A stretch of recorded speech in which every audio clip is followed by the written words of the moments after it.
Lucknow airport पर बड़ा हादसा टला। सऊदी से आए विमान में तकनीकी खराबी, लैंडिंग के दौरान पहिए से निकली चिंगारी। सभी यात्रियों को सुरक्षित बाहर निकाला गया। विमान SV 3112 में कुल 250 यात्री सवार थे। पुणे आ रही पैसेंजर ट्रेन के कोच में लगी आग, यात्रियों के बीच अफरा तफरी मची, किसी के गंभीर रूप से घायल होने की खबर नहीं। शॉर्ट सर्किट के चलते कोच में आग लगने की आशंका, फिलहाल आग पर काबू पाया गया। अहमदाबाद विमान हादसे का नया वीडियो आया सामने। क्रैश के बाद आग में जलता दिख रहा है एयर इंडिया का विमान। अहमदाबाद एयर इंडिया विमान हादसे में मारे गए 90 लोगों के DNA सैंपल मैच हुए। अब तक 33 लोगों के शवों को परिवार को सौंपा गया। अहमदाबाद प्लेन क्रैश में मारे गए लोगों के पार्थिव शरीर को सम्मान के साथ उनके घर पहुंचाया जा रहा है। परिवार के साथ SDM और पुलिस अधिकारी जा रहे हैं। राजस्व विभाग के अधिकारी आलोक पांडे का बयान, प्लेन क्रैश में पीड़ित परिवारों की मदद के लिए 230 टीमें बनाई गई हैं। अंतिम संस्कार तक मदद की जा रही है। पीएम मोदी के प्रमुख सचिव PK मिश्रा ने प्लेन क्रैश साइट का दौरा किया। अस्पताल जाकर घायलों से मुलाकात भी की। केदारनाथ हेलीकॉप्टर हादसे में धामी सरकार का एक्शन, आर्यन एविएशन के खिलाफ कई धाराओं में केस दर्ज। गुवाहाटी के एयरपोर्ट पर एयर इंडिया पर भड़के पैसेंजर, हैदराबाद के लिए जाने वाली विमान कैंसिल होने से नाराज लोगों ने किया हंगामा। पुणे में इंद्रायणी नदी पर पुल टूटने से हुए हादसे में अब तक 4 लोगों की मौत की पुष्टि हुई। रेस्क्यू टीम ने अब तक 51 लोगों को बचाया। कुंडमाला गांव के पास इंद्रायणी नदी पर 30 साल पुराना पुल ढहने से हुआ हादसा। पुल पर मौजूद थे 100 से ज्यादा लोग, 35 से 40 लोग नदी में बहे। पुल हादसे की खबर मिलते ही मौके पर पहुंची NDRF की टीम। देर रात तक 4 बड़े क्रेन की मदद से हटाए गए गिरे हुए पुल के हिस्से। अंधेरे की वजह से रोकनी पड़ी थी कार्रवाई। पुल के पास नदी से कई बाइक भी निकाली गई हैं। हादसे के वक्त कई लोग मोटरसाइकिल लेकर पुल पर पार कर रहे थे। वजन ज्यादा होने के चलते ये पुल गिरा है। महाराष्ट्र के CM देवेंद्र फडणवीस ने हादसे में मारे गए लोगों के परिवारों को 5-5 लाख के मुआवजे का ऐलान किया। घायलों के उचित इलाज के इंतजाम के निर्देश। हादसे के वक्त साइप्रस में मौजूद PM मोदी ने CM फडणवीस से फोन पर बात की। रेस्क्यू ऑपरेशन को लेकर जानकारी ली। गृह मंत्री अमित शाह ने भी हादसे पर CM फडणवीस से बात की। मारे गए लोगों को दी श्रद्धांजलि, घायलों के जल्द ठीक होने की कामना। हादसे के बाद मौके पर पहुंचे आपदा प्रबंधन मंत्री गिरीश महाजन ने कहा कि केवल पैदल चलने के लिए पुल का इस्तेमाल होता था। बाइक के साथ सैकड़ों लोगों के पुल पर मौजूद होने से हुए हादसे। एनसीपी शरद गुट की नेता सुप्रिया सुले भी घटनास्थल पर पहुंची, राहत और बचाव के काम का जायजा लिया। सुप्रिया सुले ने पुणे के सिविल हॉस्पिटल का भी दौरा किया। पुल हादसे में घायलों से बात की। सुप्रिया सुले की लोगों से अपील है, मानसून के दौरान घूमने निकले तो सुरक्षा नियमों का पालन करें। एनसीपी शरद गुट के नेता रोहित पवार ने हादसे को बताया दुर्भाग्यपूर्ण, कहा कि महाराष्ट्र में ऐसे कई पुल हैं जो 100 साल पुराने हैं और उनकी स्थिति भी जर्जर है। डिप्टी सीएम अजित पवार ने कलेक्टर से हादसे की विस्तृत रिपोर्ट की तलब, दोषियों पर कार्रवाई का भरोसा दिया। इंद्रायणी नदी पर पुल ढहने की घटना पर प्रत्यक्षदर्शी होने का दावा करने वाले शख्स ने कहा कि पुल पर करीब 150 से 200 लोग मौजूद थे, लेकिन जब पुल गिरा तो वहां 50 से ज्यादा लोग थे। प्रत्यक्षदर्शी होने का दावा करने वाला शख्स बोला, भगवान की कृपा है कि मेरा परिवार सुरक्षित है। टीएमसी नेता कुणाल घोष का PM से सवाल, पुणे में पुल गिरा, ठीक से मेंटेनेंस ना होने से प्लेन क्रैश हुआ, क्या इसको एक्ट ऑफ फ्रॉड कहेंगे? कुणाल घोष को बीजेपी नेता श्रमिक भट्टाचार्य ने जवाब दिया, कहा कि जो पुल टूटा है वो बीजेपी सरकार में नहीं बना है, ऐसे हादसे पर राजनीति ना करें।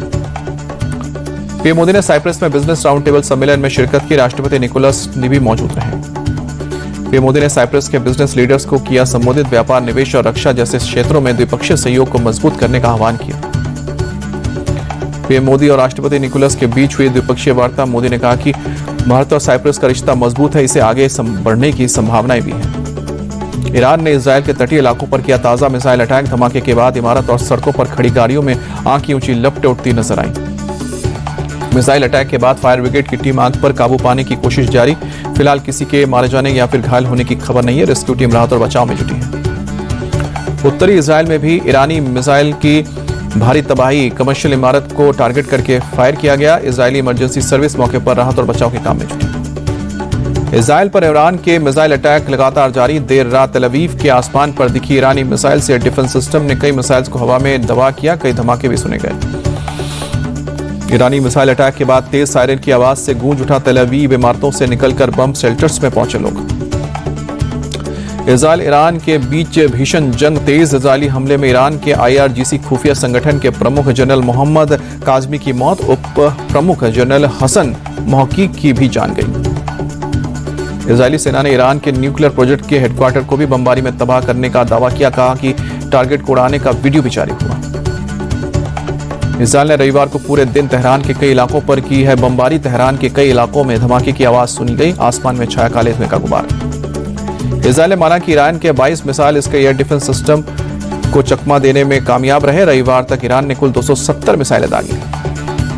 पूर्वी ईरान के मशहद शहर में ईरानी रिफ्यूलिंग एयरक्राफ्ट पर इजरायल ने बमबारी की। मशहद के आसमान में दिखा काले धुएं का गुबार। इजरायली पीएम बेंजामिन नेतन्याहू का दावा सुलग रहा है तेहरान का कि हमने नागरिकों को निशाना नहीं बनाया बल्कि तेहरान खाली करने का संदेश दिया। ईरान सरकार ने इजरायली हमले में फिलहाल 224 से ज्यादा लोगों की मौत की पुष्टि की है। बताया गया कि मरने वालों में 90% आम लोग। ईरान इजरायल में तनाव के बीच अमेरिकी राष्ट्रपति डोनाल्ड ट्रंप का बड़ा दावा। कहा कि जैसे भारत और पाकिस्तान के बीच समझौता करवाए वैसे ही ट्रेड का इस्तेमाल कर ईरान और इजरायल के बीच समझौता करवाएंगे। राष्ट्रपति ट्रंप ने ईरान के सर्वोच्च नेता आयतुल्लाह अली खमैनी की हत्या की इजरायल की योजना पर वीटो किया। व्हाइट हाउस के एक अधिकारी का दावा। अमेरिकी राष्ट्रपति ट्रंप को लेकर इजरायली पीएम नेतन्याहू का बड़ा दावा। बोले ट्रंप को मारना चाहता है ईरान, उन्हें सबसे बड़ा दुश्मन मानता है। केरल के नीलांबूर उपचुनाव के लिए प्रियंका गांधी ने रोड शो किया। कांग्रेस कैंडिडेट आर्यदान शौकत के लिए वोट मांगे। नीलांबूर उपचुनाव में टीएमसी सांसद यूसुफ पठान भी पहुंचे रोड शो के लिए। टीएमसी कैंडिडेट पीवी अनवर के लिए वोट मांगे। लुधियाना उपचुनाव में उतरी दिल्ली की सीएम रेखा गुप्ता। पूछा पंजाब में लोग जहरीली शराब से मर रहे हैं, अरविंद केजरीवाल कहां है? सीएम रेखा बोली दिल्ली वालों ने केजरीवाल का बहुत समर्थन किया। जनता थोड़ी नाराज हो गई तो ये पंजाब आकर बैठ गए। इंदौर के राजा रघुवंशी मर्डर केस में नया मोड़ आया सामने। राजा के भाई सचिन ने सोनम पर तंत्र क्रिया के लिए राजा की बलि देने का आरोप लगाया। सचिन रघुवंशी के मुताबिक अपने पिता को बचाने के लिए सोनम ने दी राजा की बलि। सोनम के नार्को टेस्ट करवाने की मांग की। राजा रघुवंशी की हत्या के विरोध में इंदौर में लोगों ने किया प्रदर्शन। हत्या को फांसी देने की मांग की।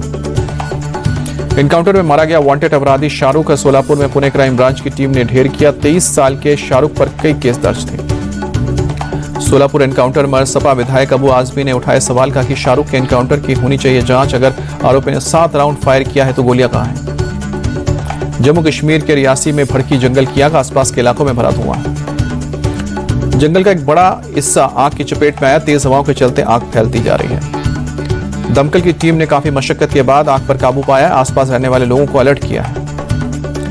प्रयागराज में आसमान की आफत। 2 अलग अलग जगहों पर आकाशीय बिजली गिरी।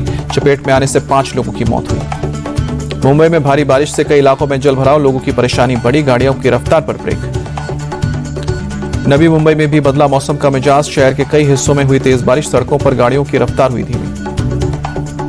आगरा के कई हिस्सों में तेज बारिश। मौसम हुआ सुहाना। लोगों को चिलचिलाती गर्मी से राहत मिली।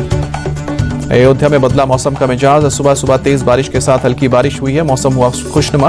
तेज गर्मी से मिली राहत। केरल के कोझिकोड में भारी बारिश से बुरा हाल। कई इलाकों में पानी में डूबी नजर आई सड़कें। जल भराव की वजह से सड़कें यातायात प्रभावित। लोगों का बाहर निकलना हुआ मुश्किल। सूरत में बीती शाम मौसम ने ली करवट। कई इलाकों में हुई तेज बारिश।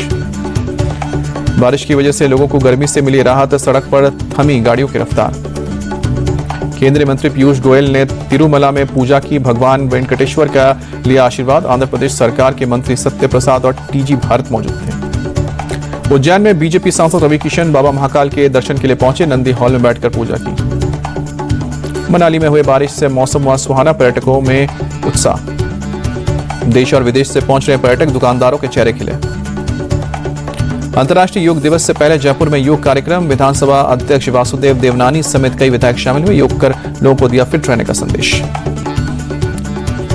इंसिफा सॉल्यूशंस का आईपीओ 18 जून को ओपन होगा। 20 जून तक बीडिंग कर सकेंगे निवेशक। मिनिमम इन्वेस्टमेंट 14,874 रुपए। टॉप 10 कंपनियों में 8 की वैल्यू 1.65 लाख करोड़ रुपए घटी। एचडीएफसी बैंक का मार्केट कैप 47,075 करोड़ कम हुआ। टीसीएस का 22,215 करोड़ बढ़ा।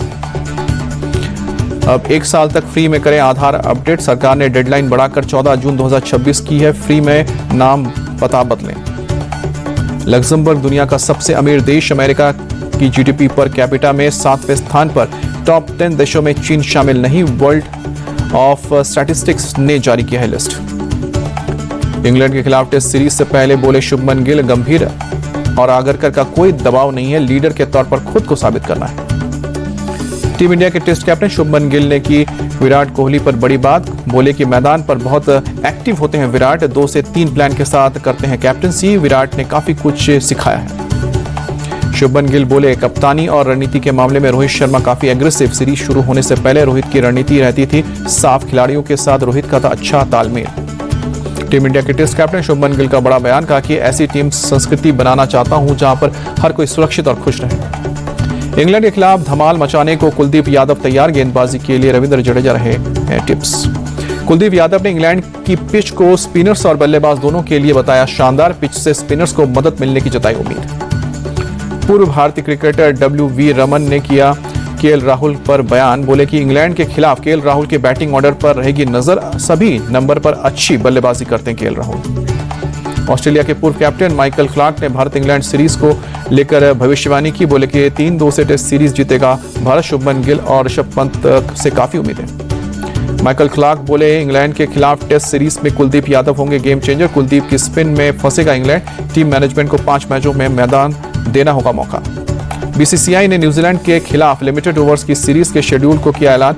3 मैचों की वनडे सीरीज का पहला मैच 11 जनवरी को वडोदरा में खेला जाएगा। सीरीज का आखिरी मैच 18 को 21 से लेकर 31 जनवरी के बीच खेली जाएगी 5 मैचों की T20 सीरीज। 21 जनवरी को नागपुर में होगा पहला मैच। 31 जनवरी को तिरुवनंतपुरम में खेला जाएगा सीरीज का आखिरी T20 मुकाबला।